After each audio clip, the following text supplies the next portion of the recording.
पति पत्नी और वो। पति अभी नहा ही रहा था कि तभी फ़ोन पर मैसेज टोन बजी।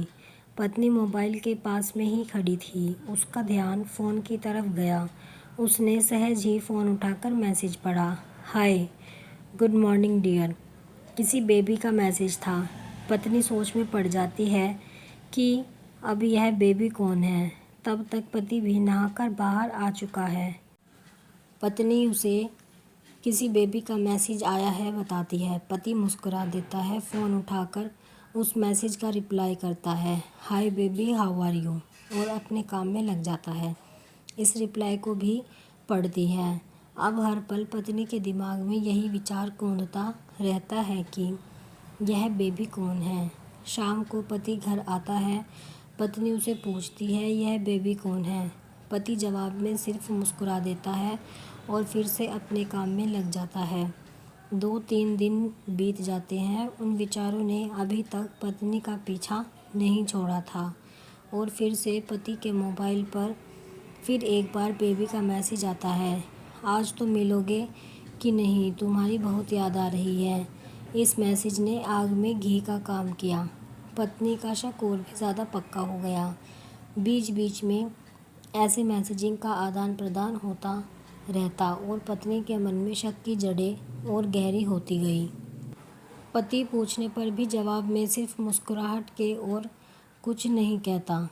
यह शक गुस्सा बनकर तब ज्वालामुखी की तरह फट पड़ता है जब एक दिन उसे अपने पति की जेब में सिनेमा की 2 टिकटें मिलती हैं।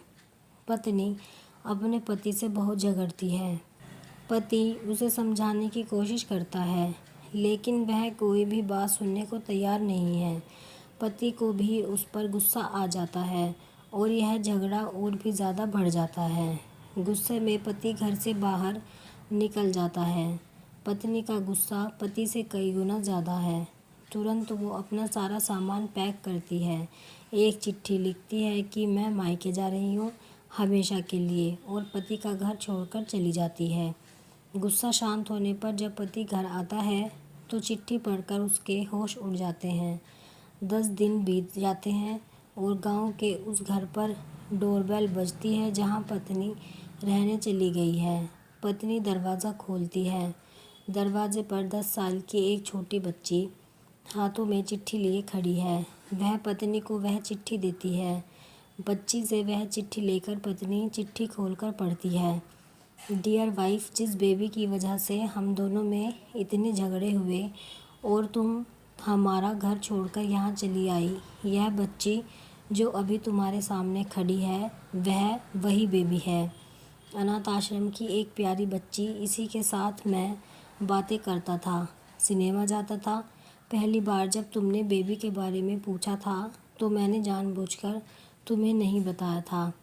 सोचा था थोड़ा मजाक करता हूँ, देखता हूँ तुम कैसे रिएक्ट करती हो, लेकिन मैंने यह कभी नहीं सोचा था कि तुम्हारा शक इतना बढ़ जाएगा कि तुम घर ही छोड़ दोगी। हाँ, सबसे ज़रूरी बात यह तो बेबी है, वह किसी और की नहीं बल्कि तुम्हारी ही बेटी है। रुको, अपने आप को संभालो और आगे की बात ध्यान से पढ़ो। हमारी शादी के 2 साल पहले की यह बात है। तुम अपने कॉलेज के लास्ट ईयर में थी। तुम्हारे प्रोफेसर ने नोट्स लेने के बहाने तुम्हें बुलाया था और तुम्हें चाय में कुछ नशीली दवा खिलाकर ना करने वाला काम किया था। इसमें तुम्हारी कोई गलती नहीं थी, लेकिन कुदरत ने अपना काम किया और तुम्हारे पेट में इस बेबी को डाल दिया। काफ़ी प्रयास करने पर भी अबॉर्शन नहीं हुआ तो तुम्हारे घर वालों ने समाज के डर से तुम्हें 6 महीने तक घर में ही रखा। तुम्हारे पिताजी खुद एक डॉक्टर हैं, इसलिए यह बिन मांगा बच्चा बड़ी आसानी से बिना किसी को कानो कान खबर हुए इस दुनिया में आ गया। भविष्य में तुम्हारी शादीशुदा ज़िंदगी में कोई प्रॉब्लम ना हो, इसलिए तुम्हारे पिता ने इस बच्चे को गांव के एक अनाथ आश्रम में छोड़ दिया। यह बच्चा मतलब यही बेबी जो अभी तुम्हारे सामने खड़ी है। अगर अभी भी विश्वास नहीं हो रहा है तो इस बच्ची के गाल का वो तिल देख लो जो शायद तुमने उसे आखिरी बार रोते हुए देखा होगा, या फिर अपने पिताजी से पूछ लो। पत्नी जल्दी से उस बच्ची को पास में लेकर उसके गालों का तिल देखती है। उसका मन भर आता है, उसकी आंखों में आंसू आ जाते हैं। लेकिन अभी भी चिट्ठी बाकी है, इसलिए वह आगे पढ़ती है। मुझे पता है अभी भी तुम्हारे मन में यह सवाल उठ रहा होगा कि यह सब मुझे कैसे पता। तुम्हें बता दूं कि यह सब तुम्हारे खुद के पिता ने ही अपने मन में उठ रहे पश्चाताप को शांत करने के लिए शादी के 1 महीना पहले मुझसे मिलकर सारी बात मुझे बताई थी। उन्होंने यह भी कहा था कि अगर मैं चाहूँ तो शादी से इनकार कर सकता हूँ। मैंने तो तुम्हें स्वीकार किया क्योंकि इस पूरी घटना में तुम्हारी कोई भी गलती नहीं थी और हमारी शादी हो गई।